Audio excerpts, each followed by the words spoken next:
This program was made possible by Catholic Charities of West Virginia, working to reduce poverty in West Virginia. Online at www.ccwva.org. And by WVU Children's Hospital at Ruby Memorial, committed to the good health of the children and families of our state. Online at wvukids.com. From West Virginia Public Broadcasting.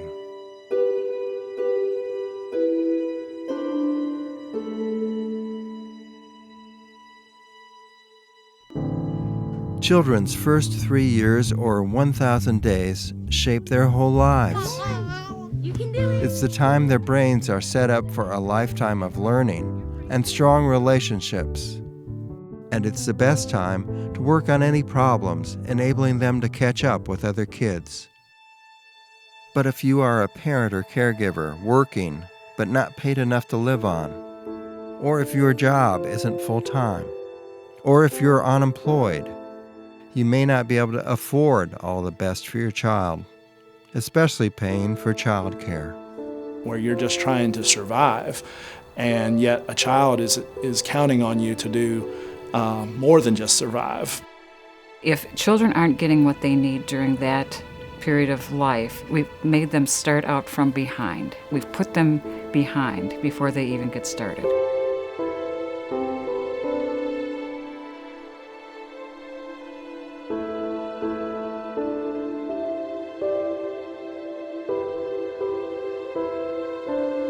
This is the story of parenting during hard financial times.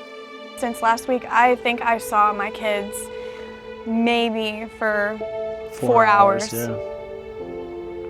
4 hours. It's the story of wanting the best for your kids. They're our lives. I don't know what I'd do without them. Just their smiles and just waking up to them every morning. Just get you going. It's the story of people helping people. You can't just be so strong and just do it by yourself. You gotta have people that will be your friends and that will care about you and help you out. That's the way it needs to be in West Virginia. There are some great programs that help you whenever things are tough. And, you can't be too proud to rely on things like that to help you through. It's the story of changing lives by the age of 4. Awesome, look at that bee. Give me a high five. And it's the story of different solutions for different times.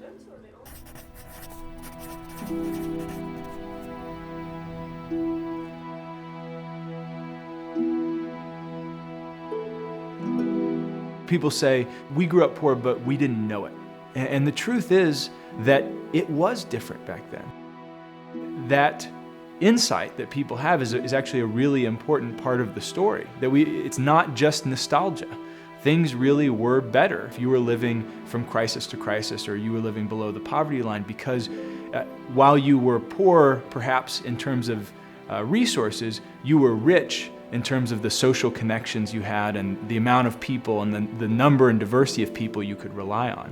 When you had a extended family to rely on, when you had a church to rely on, when you had a union to rely on, when you had neighbors who had been there 20 or 30 years, when you were in the same job for 30 years, even if you had a down year on the farm or at the mine, you had employees, employers, friends, neighbors you could rely on. And so the experience of poverty was actually better.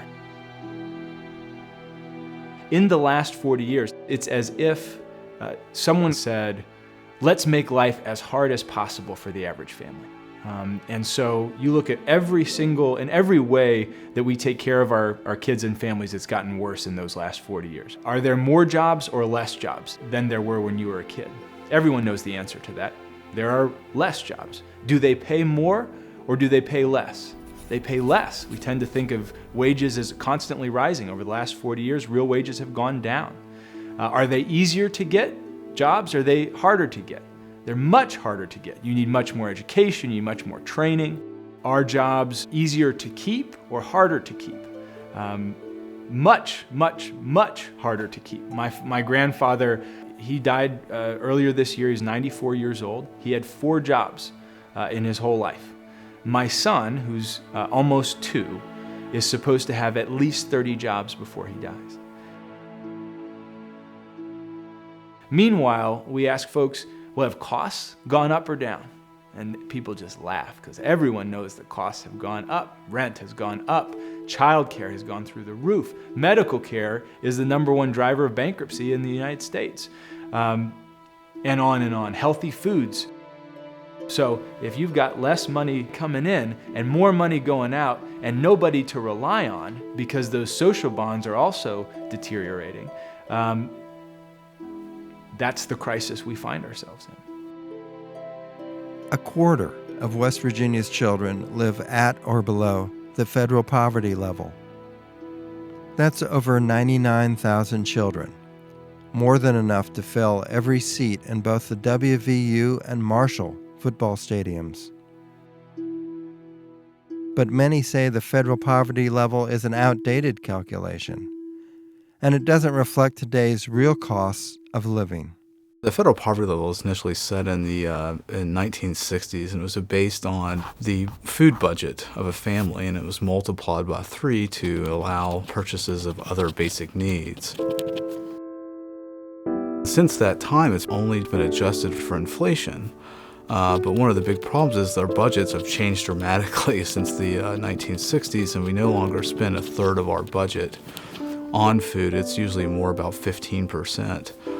All of our programs and services, whether it's Medicaid, food stamps or SNAP, housing vouchers, heating assistance, all of these things are based on the federal poverty thresholds. And we're basing this all on a very antiquated understanding of what it means to get by. Probably the best measure of what it takes to get by is what it's often referred to as the self-sufficiency standard. That is basically a budget that looks at what it takes to get by without public or private assistance. And it's almost exactly double what the federal poverty level is. And that's a much better way we should look at people and families in this state that are struggling to get by. And in West Virginia, about half of all of our children live at or below the self-sufficiency standard. So this is not just a problem for a few families or people that aren't working hard enough. This is something that affects half of West Virginia's children. One of the things that's most frustrating in this work is that the dominant story about child poverty is a lie. The dominant story in West Virginia and anywhere else, among people who do this for a living, even among poor families in some respects, is this rush to blame people for being lazy. We blame poverty on the poor. And to those people I always say, how dare you say such a thing? You mean to tell me somebody would say, I choose to be in poverty, or if they were given the opportunity from birth to say, ooh, please, let me be the person in poverty. Let me have the stigma. Let me wear that scarlet letter P. Let me wonder what it's like to go to bed hungry, or to go to school with holes in my shoes, or to be picked on, or to be labeled as something that you're not, or to have to overcome such barriers in life. Someone asked me what percentage of West Virginians lived on welfare, TANF benefits. And, I consider myself pretty well versed in this stuff, and I was thinking, well, maybe 10 or 12%. It's 1.3%. What we usually find is that when people are in poverty, they're in and out of it. It's a cycle. It's not something that people stay in poverty, live off welfare for the rest of their lives. That's just not the case. In West Virginia, we have poverty because our wages are so low. We have much more of just regular people working regular jobs that fall below that one little line that says poverty. And it has nothing to do with their ability or their want to work. It is finding the employment for them to get full time. People are doing their best to walk a tightrope, and they're trying to put one foot in front of the other and achieve their goals to help their children thrive. But Sometimes things happen. You lose your job, you have medical expenses that are unexpected. It can happen to any of us. The car breaks down and it's a week before payday. So in between your paycheck, you're borrowing from this person and that person. So by the time your check comes around again, you're paying off the people that you've already borrowed from, and you pay your utility companies and stuff just to hold them off. You don't get to pay them completely, just to hold them off so that they're not coming to your door shutting them off. And then you have nothing else to live. So if your car breaks down, or God forbid your furnace goes out or something like that, then you don't have the funds anywhere ready available to do anything with, because you don't have it coming in. You have way more stuff going out than you can even imagine getting in. It's not even just right on the edge. A lot of people fall off the wagon, hit rock bottom, climb back up, hit rock bottom, climb back up, hit rock bottom, and they just keep trying and keep trying.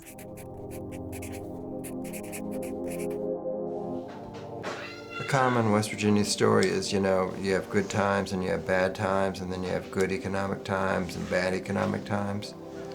Is that kind of your story? Oh, gosh. Oh, yeah. We moved here. I worked I didn't have a job for 2 months. Got a job, but wasn't enough to take care of my family. We didn't have hope yet, we just had faith. But we're trying to get our own place and everything like that.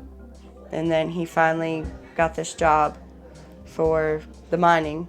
He was there for I think it was 3 months? Yeah. And then he got laid off again.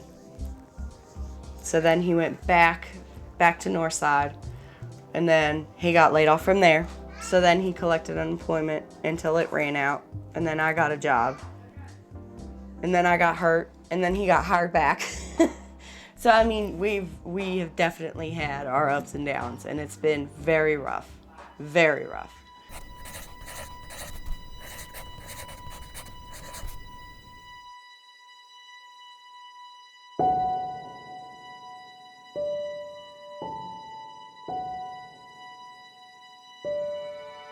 For me, when I think about the importance of the first years of life, or sometimes we'll say the first 1,000 days of a child's life, which is roughly up to their 3rd birthday, it's just crucial. We know that the brain is under construction. Most of a child's brain actually develops in the first 3 years of life. Somewhere around 80 to 85% of their brain develops in that period of time. The synapses, the connections between the neurons in the brain, are forming more rapidly than they ever will again. And it's those synapses in the brain that form the architecture of the brain and the ability to learn. So if you have that architecture in place, learning is going to come easy to you. We know when we see a parent who is playing with their child, say on a playground, or you might see out at the grocery store even playing a game while the child's in the shopping cart. Most people would look at that parent and think that's good parenting skills, is what you think of, or how great, look at that relationship between that parent and child. It's not just because the child wants them to. It's playing with them because that's what's going to help that child develop and move forward. Hi, Nana. Okay. Do you want to talk to Nana? And do well in school, and get a job, and get married, and have their own children that are successful. It's a concept that people call serve and return. So if you think about a tennis match, for example, somebody's serving the ball, somebody's returning it. So if you watch the dynamics between a very young baby and, say, their parent or a caregiver, that child is reaching out, cooing, talking, trying to get the attention of the adult. The adult then tends to coo back, Ew. Ew. talk back to the child, make a face, maybe extend their language a little bit, and you see that serve and return relationship between the parent or caregiver and the baby. Fish. Is that what the fish does? Those types of relationships are very important in the development of that child's brain structure and relations between the centers that talk to each other. It's actually something occurring at the molecular level in the brain, and it creates networks in the brain that allow those centers to talk to each other and create that higher order functioning in the brain. The brain grows the most between 0 and 3. To 3 years old. So right there is that window that you want to get in there, and if there's a problem, you want to be able to find it then. The earlier you find it, the better the outcome is for that child. You don't want to wait until 5, 6, 7 years old until, to find out something like that when they're going to school and now they're struggling and they're falling behind. You want to catch it before school. The brain is more plastic or kind of mold. We're able to mold it in the early years. And so that's because those connections and growth is still occurring, particularly in that time. And so these interventions are all meant to help that brain remold and reform and make those connections.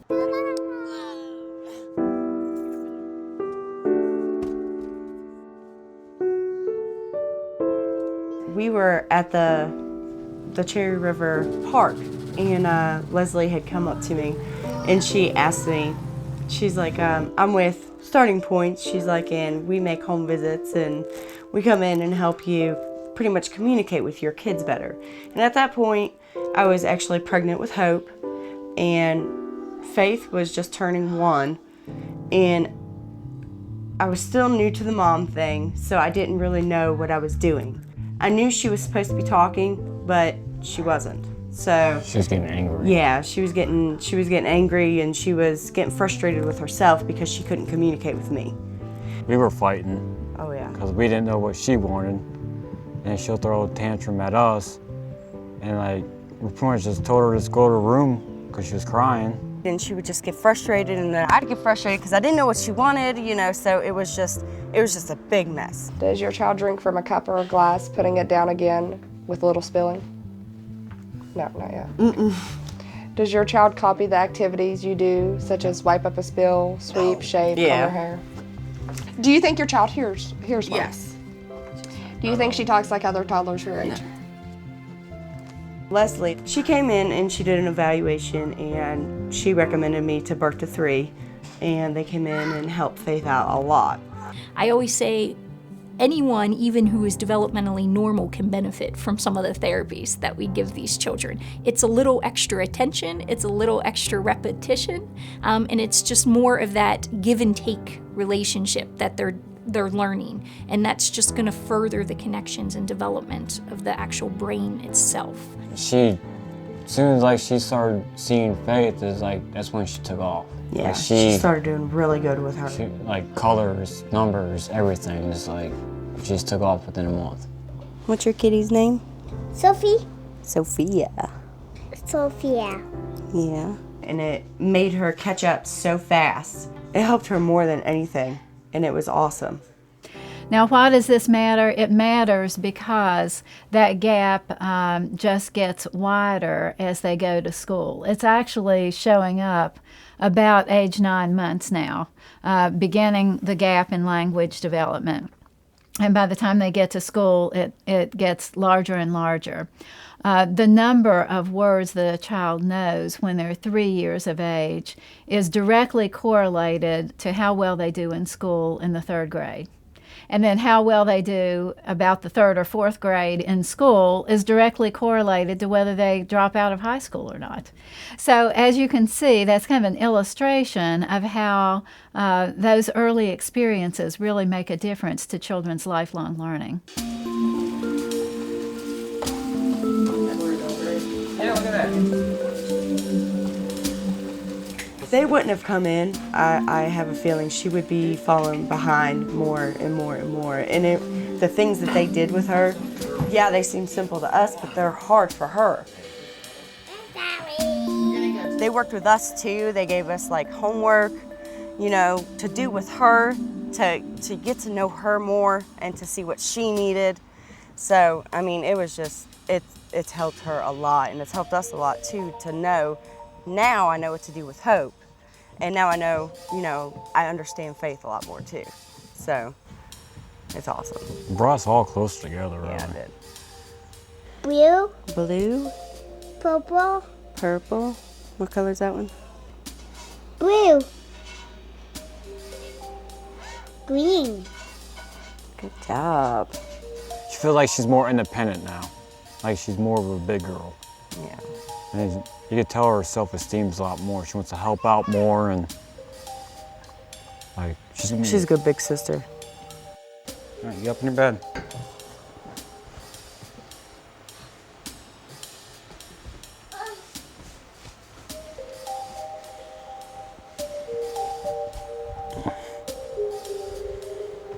You mooch. Love you. See you in the morning. It's very effective. It's got just tons and tons of research that affirms that home visiting programs, working with families beginning prenatally up through age 3, 4, 5 years old, helps children succeed. It helps improve their well-being, helps improve their health, helps build protective factors that just strengthen our entire community.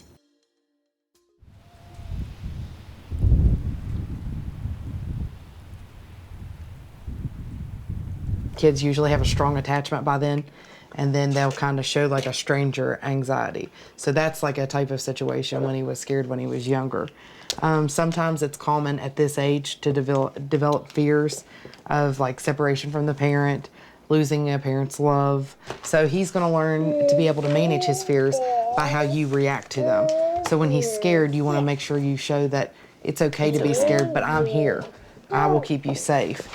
So in all sense, take your child's fears seriously because he really is afraid of something. And then it also gives you some tips. Things that she's taught me about development. That's a big thing that this program has helped me with, is helping me teach my kids things that prepares them for going to school, so that they won't be behind.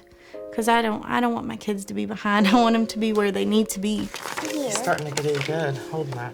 Look here. Can you hold it like this? The importance of even just holding a pencil at 11, 12 months old, how that helps to get them ready for going to preschool and kindergarten. See, he does pretty good. Just encourage him to put that finger out. Move it down through his hand a little bit. Not that far, obviously.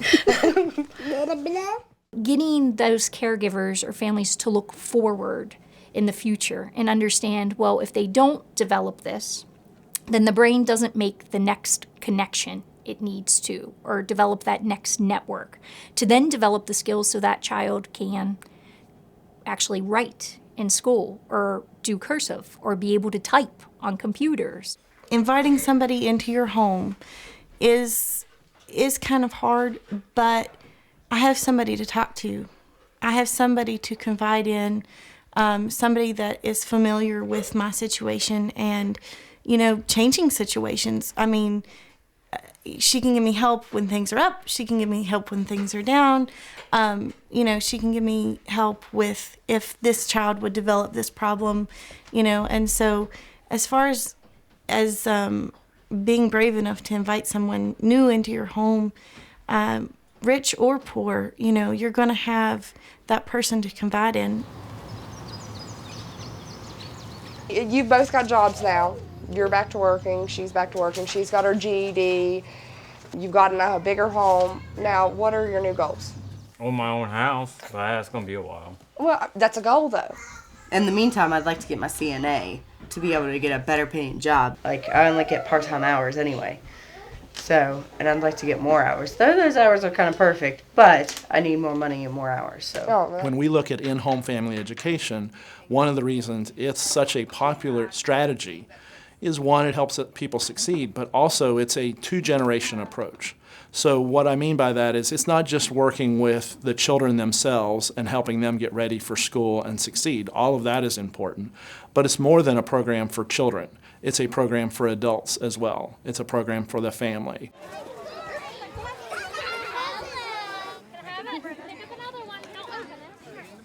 They do activities with them. They get to be around other kids.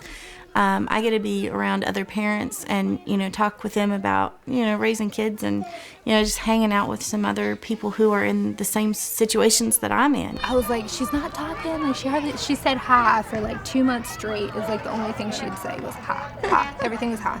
And then it just took off. But she told me, she was like, no, just wait. Once she gets started, she won't stop.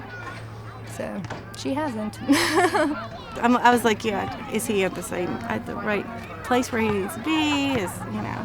So. Well, you don't always know, like, especially being a first-time parent, the stuff that you need to work on or things that you can do to kind of help that development. Right. So when they give you those tips and then you kind of see it, working, it's kind of nice. And sometimes just to have somebody say, I know exactly what you mean. Yeah. My daughter is going to be going to preschool this coming year, and I feel like she is more prepared for school than what my older son was, just from the simple things that Lindsay has taught me about my younger son. She's ready to go to school and ride the little bus. She'll ride the little Head Start bus then, yeah. Yeah, so she's excited. Hannah, are you excited to go to school?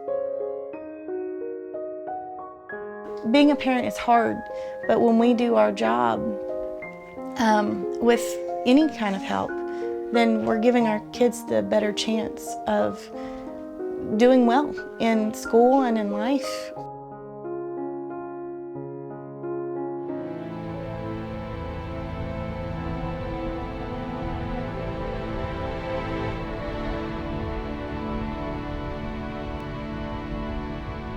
If you're working with families on making the right choices and how to approach discipline, but their resilience is undermined because they don't have a job that pays the bills, or they have to work, double shifts, including midnights. It's hard. You have that hierarchy of needs that kicks in at some point where you're just trying to survive, and yet a child is counting on you to do more than just survive. And poverty can create circumstances that are very stressful to live in. Living in an unsafe neighborhood, in unsafe housing, living in a family where the parents are constantly under stress because they're not making enough money to pay their bills. Having circumstances that children experience in poverty much more often than if the children that don't results in stress that actually affects the chemistry of the brain. In children whose brains are still developing, and even more important for that growth and connections to be made. And we know that stress actually is causing decreased growth of the brain. Critical periods of development for vision and hearing and cognitive abilities. And if children aren't getting what they need during that period of life, it just gets a lot harder for them to learn. It doesn't mean they can't, but it does mean that we've made them start out from behind. We've put them behind before they even get started. So addressing poverty among young children is really, really important. A child who normally makes it out of poverty and does well, somewhere along the way in those first early critical years were agencies, a sound home environment, a champion, whether it be a caregiver, a parent, a community resource that made sure and helped and make sure that resiliency level was built. Because all children are born with resiliency. It's bringing it out of them.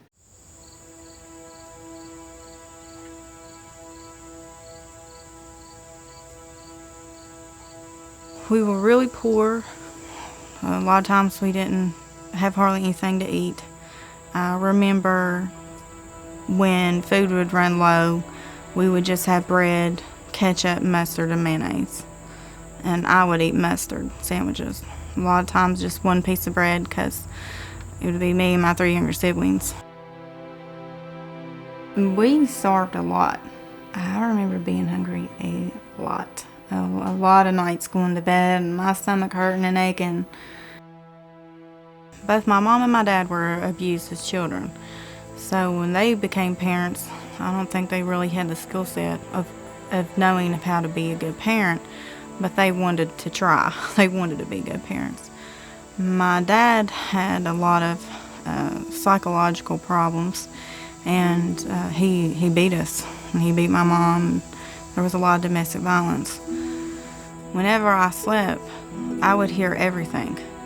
I mean, it's like I never really went to sleep because I was always on guard, waiting for something to happen. Well, my mom had told me that if I ever heard them fighting, to just get the other kids and run. Because basically, I knew all hell was breaking loose, that he was going to beat her, and if we didn't get out of the way, we were going to get hit too. I remember hiding in sewer pipes, people's closets. We had really good neighbors. I call them family. They loved us. They fed us, and, you know, we had this one that would, you know, she would see what was going on up above us, and, you know, like this one, she would see my dad, you know, raising hell. Children who live in poverty do have to grow up fast because they hear their parents talking about they don't know how they're going to pay the electric bill, and something's going to get cut off, and what are they going to do? I remember hearing those conversations, but I'll tell you, God was hearing them, hearing my parents. They didn't go to church, but God was hearing them. And because like at 3 o'clock in the morning, somebody from the church would show up and knock on the door and say, I don't know what you need this for, but God told us to give this to you. And then they would leave, and their questions would be asked. My parents would say thank you, and my parents would be so happy. And I would be happy too, because I would know the electric bill was getting paid. I was 4, I got into Head Start, and I just have always loved to learn. And Head Start just opened up my eyes a little bit more, because all I knew was what was at home. When children come into Head Start and Early Head Start, the parents come with them. And oftentimes the parents have had no extended family.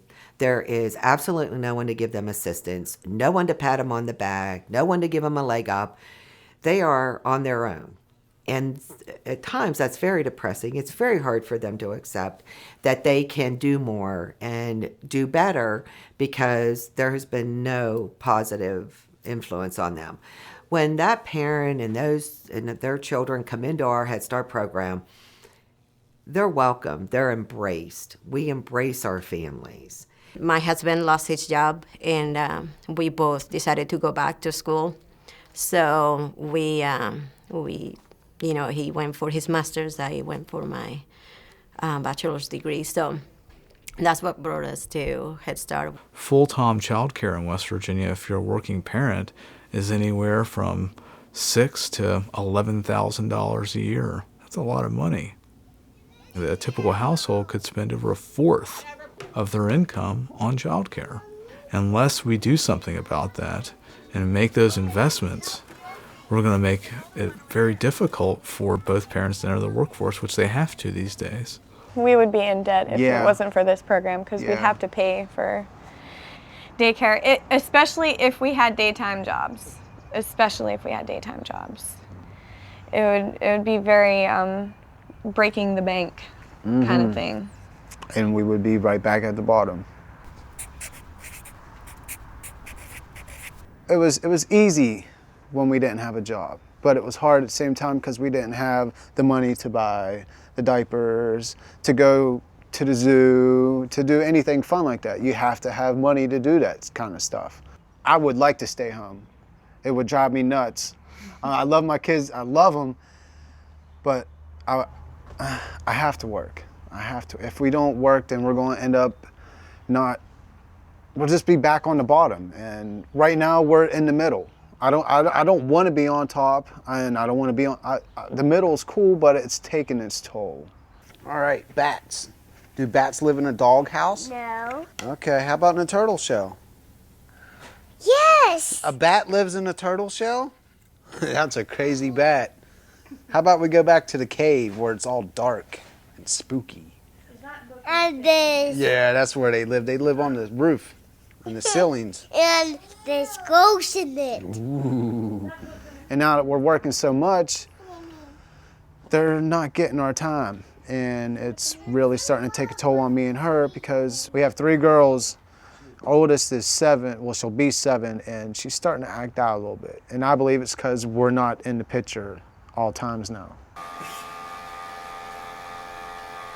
Back up. Getting bubbled out. Yeah, you're getting covered with them. Like, I love my job, but I love my kids more. Jack and I both work 3 to 11 shift as of right now. I get done working in between 11 o'clock and 1 o'clock in the morning. So to avoid waking them up in the middle of the night to take them home, they just stay the night there, and we go pick them up around 7 o'clock in the morning. And we come home and eat breakfast, and everything's normal until it's time to go to work again, which stinks. It really does. They're going to sleep at the babysitter's house, so they don't get mommy or daddy reading them a book or singing them a song and rocking them and stuff like we do. I feel like my babysitter is raising my kids. That's what I feel like. I want to be the one tucking them in at night and reading them stories.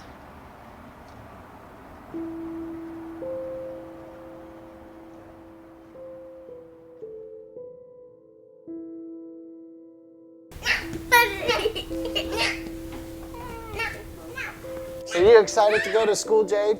No. No? I think it's going to be a fun experience for you. You're going to a new school. Come here.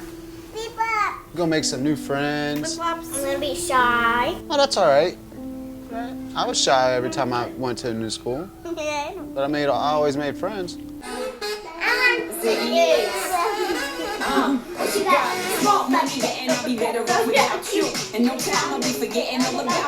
You're not going to dance? Come on.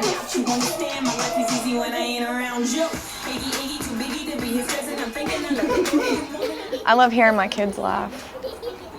It makes me feel good. It makes me feel like I'm doing something right. If they're laughing and enjoying themselves, then without hurting each other, then I know I'm doing something right.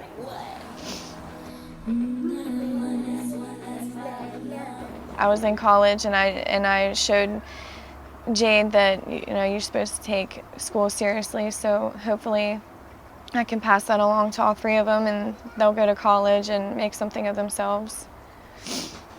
And I hope I've set at least a few good morals in my kids so they're not out making trouble or doing anything bad when they get older.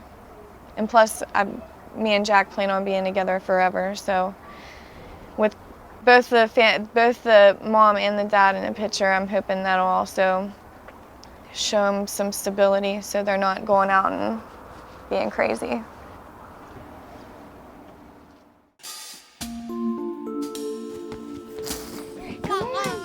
You can do it. You want to help build onto their other relationships. So we're building that relationship, that they are safe here. It's secure here. Hi, you're safe. You're safe. They get the social aspect of being in a room with a group of children. You don't always see them interacting with each other, but even if they're sitting beside each other and playing with the same toy or like a same toy, that is interacting still at this age. Just watching each other at the same age, skills and things like, oh, I can't wait to walk like that one, or, those kind of things. This is like a safe place for the children. When they come here, they're being taken care of, they're getting 2 meals and a snack a day.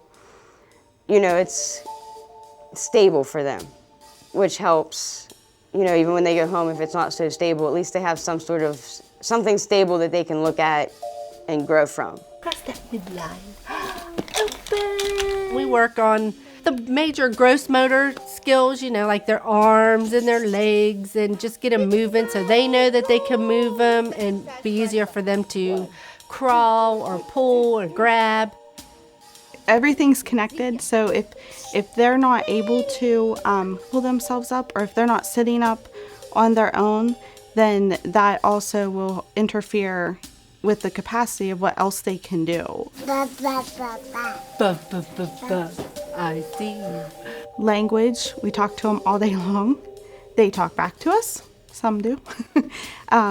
They talk back to us in their own language, and we also repeat what they're saying so that they know we understand what they're saying and that what they say is important.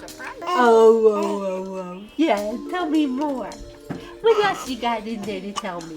We could definitely say that absolutely human interaction, that one-on-one relationship with a caregiver that a child has, is absolutely critical to the early development of that child's brain, but more critical to their overall functioning down the line, even in adulthood, for development of, say, mood disorders in the future, or substance addictions, or, say, their own relationships with either their children or spouses.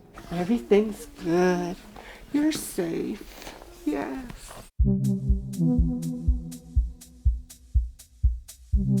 Growing up, my mom always raised me with the notion that no one was ever better than me, but I was no better than anybody else. She raised me to believe in myself no matter what, and that my environment and our circumstances was not going to dictate who I was going to be in life. I had really good neighbors, but it was still overrun with people who sold drugs, who did drugs, who had alcohol problems. But then I had happy memories of playing kickball with my friends and birthday parties and block parties. Even when things didn't look good for us, turn off notices, deciding do we put gas in the car or does she feed us? I can never remember going to bed hungry. I can remember all her love and adoration. My mom always taught my brothers and I that we were rich in so many ways, in love, in life, in lessons. From the time I was a little girl, I always loved to read, and that was my solace growing up, you know. I could go anywhere I wanted to go in a book. She didn't allow us to feel sorry for ourselves, and there were no excuses for not succeeding. But for her, success wasn't this high pedestal that no one could reach. It was success is whatever you choose to make it. My mother's love and her affection and her tireless efforts and her willingness to make sure that my brothers and I survived and got out was more than anything I could ask for in life.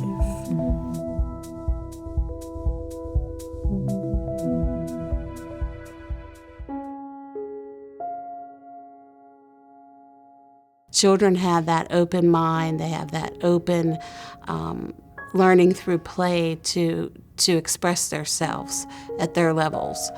And so I think that's very important and age appropriate. It's not age appropriate to tell a child, here's the chalkboard and I need you to write A, B, C, D, because every child's at a different level. And at 3 and 4, we're not ready to write until later, towards the end of the school year. We are structured. There is a schedule. Children are on that schedule. They know it's time for breakfast. Wash hands. Breakfast. Circle time. What's the fish doing? Plus teeth. Small Group. What is that? Pratt. Choice time. Exercise. Raise the roof. Raise the roof. Lunch. Outside time. Okay, now it's free. You can go. What's next? Rest time. They know it's time for circle time. They know it's block area. They know it's outside. They know it's nap time. They know it's brush teeth. I mean, you know, over time they get that system down. But it's a wonderful opportunity for them because that helps them when they get ready to go to school. There are activities that you must do at a certain time and that you must relinquish what you're doing. You can't sit in block area all day because that's your favorite place to be. It is amazing how much they can learn and they, in a fun and amazing way, like educationally, they cover all the areas of development, cognitive, physical, social, and at the same time, you are allowed to be involved as much as you want, and I love that. I've been coming so often. It's great, and it's awesome. I watch the teachers. I've spent time with the teachers. I see how they interact with them, and I try to apply what they do at home also. You know, it was really a learning experience when they were coming in the home for home base. You know, and even when my children would misbehave, I would just let her handle it, and then I would sit and watch how she did it. At snack time, Mrs. Betty offered algae or krill. Do you remember this morning some of you were looking in the book, and who was eating the krill? We read 3 times a day. Who was eating it? Some children leave Head Start and can read sight words and can read color words. Some children leave Head Start and may know only 5 letters. Some children leave and they can write many words, but that foundation in early life has been laid for them, and hoping that when they get to the public school system that it continues to lay for them. My crab crawled over to your water. Your crab crawled over to his water. If you want something, what do you have to do? You have to ask a friend to do what? Share. And how do you do that? And how do I get something that I want instead of pulling and tugging or screaming and yelling? Is I can get that by simply saying, can I please use your sand bucket? I don't have any more crabs. You'll have to ask somebody. What will you ask them? They're negotiating with all their fellow kids. They know how to get what they want to get. They know how to get it in the correct way. And they also know how to share it. They also can model for new kids coming in it too that hadn't been there. This is the rule. This is how we do it. And so it's a teachable moment, but actually children are teaching off of each other. Skills that children are developing that they very much need to have when they enter school. So some people call them soft skills as opposed to more cognitive or academic kinds of skills. But it's just as important, and you can ask any teacher of a young child whether it's important for them to be able to pay attention, wait their turn, control their emotions when someone takes a toy away from them. They've become friends. They've acknowledged who has the strength in what area, and they actually go to get that strength from each other, and I think that's a phenomenal thing. And teach you how to talk to other kids. I was like so quiet as a kid, but in Head Start, I made friends, and those friends that I made in Head Start are my very best friends today. I'll tell you who taught me not to give up, and it was my parents. I know people probably think a lot of negative things about my parents when they hear about the things that I went through, but my parents went through hard things too, and I watched them try and try and try and try. And even when they'd fail, they'd muster up their energy and they would try again. You know, like I watched my mom try to turn my dad into this good man for 13 years. He'd beat her, and he didn't beat her all the time. He could be the best guy around, or he could be the devil. And I watched my mom try so hard, and I watched my dad try so hard too.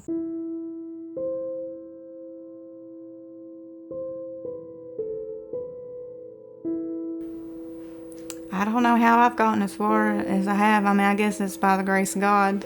God's been watching over me and trying to help show me the way so that I can help other kids not have to go through what I went through. Because it's not right.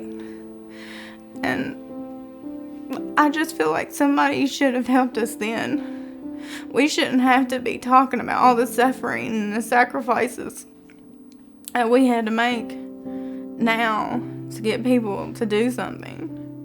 Like, I wish they had been doing something the past 30 years because things would be a lot better. And not just for me, for all the kids that are going through it right now.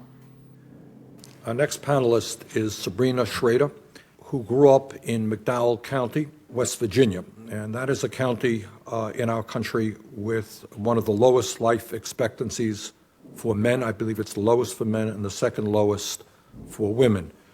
Because of inadequate health care, lack of transportation, and lack of resources, I was born into a family that was afflicted by domestic violence, child abuse, and mental illness. These circumstances do not cause poverty.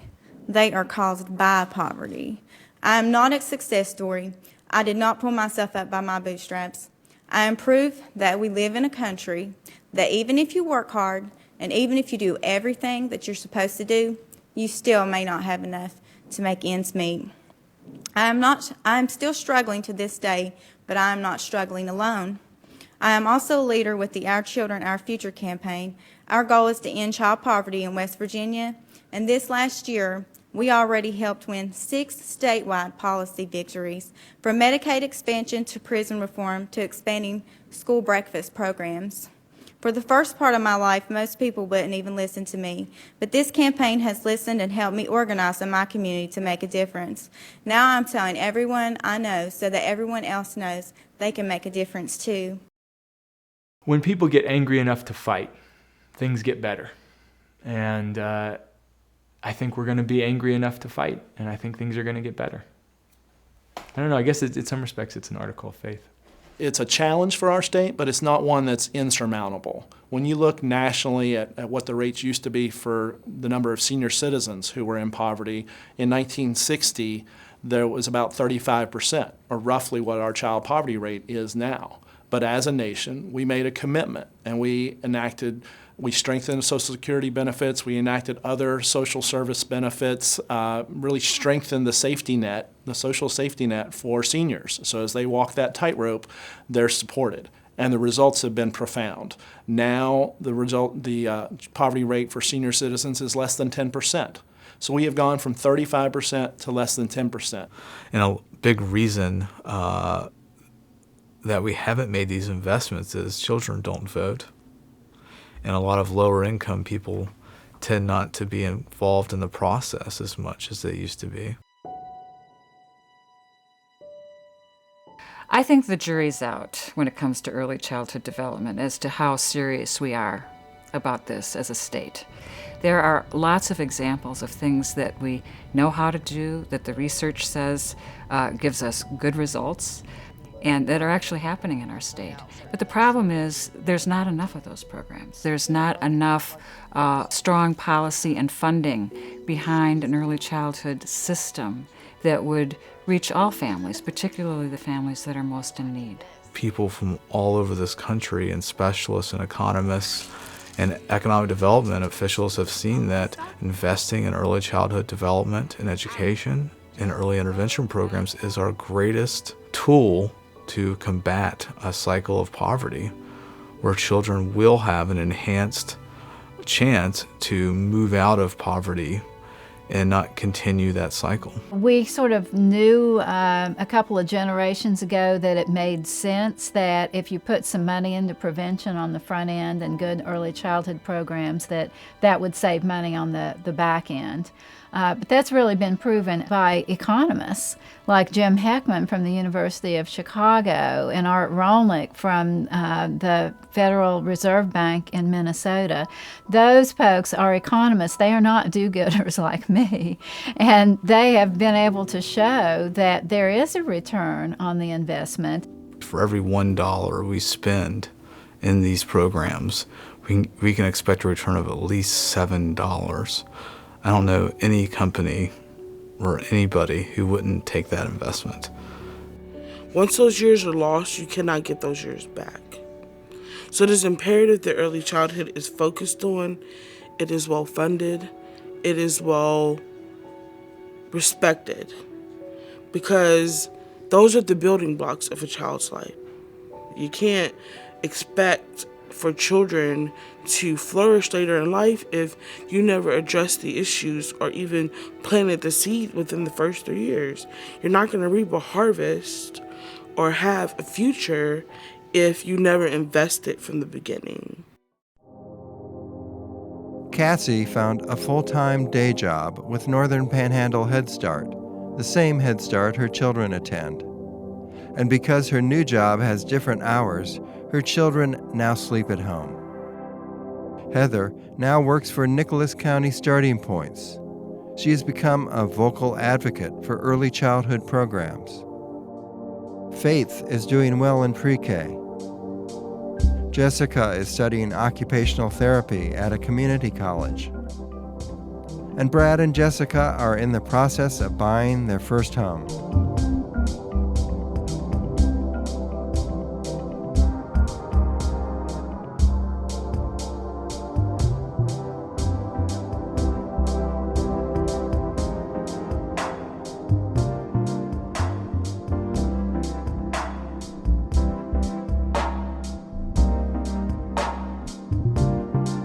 For video extras, resources, and information on parenting, or to watch this program online, go to wvpublic.org/1000 days.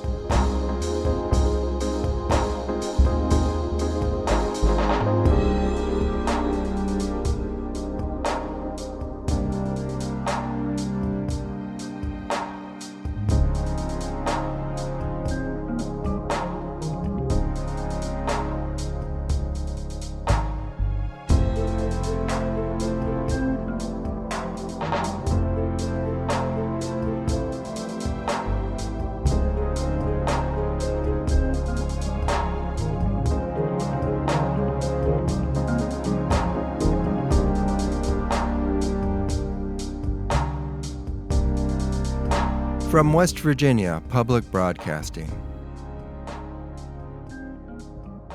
This program was made possible by Catholic Charities of West Virginia, working to reduce poverty in West Virginia.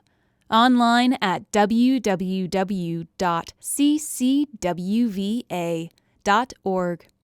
And by WVU Children's Hospital at Ruby Memorial, committed to the good health of the children and families of our state. Online at wvukids.com.